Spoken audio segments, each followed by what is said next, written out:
গল্পের নাম শাকচুন্নির মাছ চুরি। নন্দীপুর গ্রামের এক কোণে ছিল বিধবা বাসন্তীর ছোট্ট কুঁড়েঘর। দিন চলে বাজারে ঘুঘু মাছ বেচে, আর সন্ধ্যায় পুকুরে মাছ ধরে।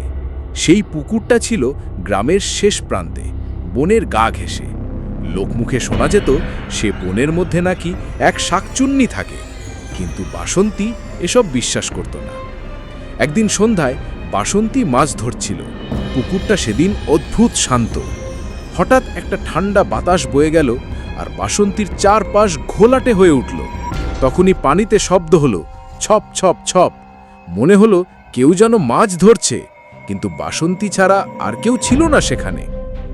বাসন্তী আশেপাশে তাকালো, কাউকে দেখা গেল না। ভাবলো হয়তো ব্যাঙ, কিন্তু কিছুক্ষণ পর মাছের ঝাঁপিতে হাত পড়তেই তার বুক ধক করে উঠল। সব মাছ গায়েব, অথচ একটু আগেই তো ঝাঁপিটা ছিল ভরা। কে কে ওখানে? বাসন্তী চিৎকার করল। ঝোপের আড়াল থেকে ভেসে এলো চাপা হাসি।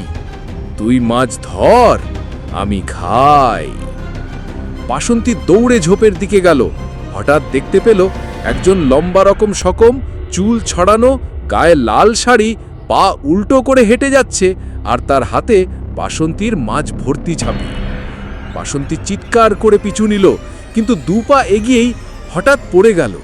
চোখ মেলে দেখল আশেপাশে কেউ নেই, শুধু মাছের কাঁটা আর ভেজা পায়ের ছাপ, যা গিয়ে মিলেছে বনের ভিতর অন্ধকারে। সেদিনের পর থেকে পুকুরের ধারে সন্ধ্যায় কেউ যায় না। আর বাসন্তী, সে এখন দিনে মাছ ধরে, আর রাতে দরজা বন্ধ করে এক কোণে বসে থাকে। মাঝে মাঝে সে ফিসফিস করে বলে, ও আসে লাল শাড়ি পরে মাছ খেতে। এই ভয়ঙ্কর ঘটনার সময় আপনি কি করতেন? নিচে কমেন্টে জানান। গল্পটি ভালো লাগলে অবশ্যই লাইক, কমেন্ট আর সাবস্ক্রাইব করতে ভুলবেন না। পরবর্তী পর্বে কি হবে, শাকচুন্নির আসল পরিচয় জানতে চাইলে পার্ট 2 লিখে দিন কমেন্টে।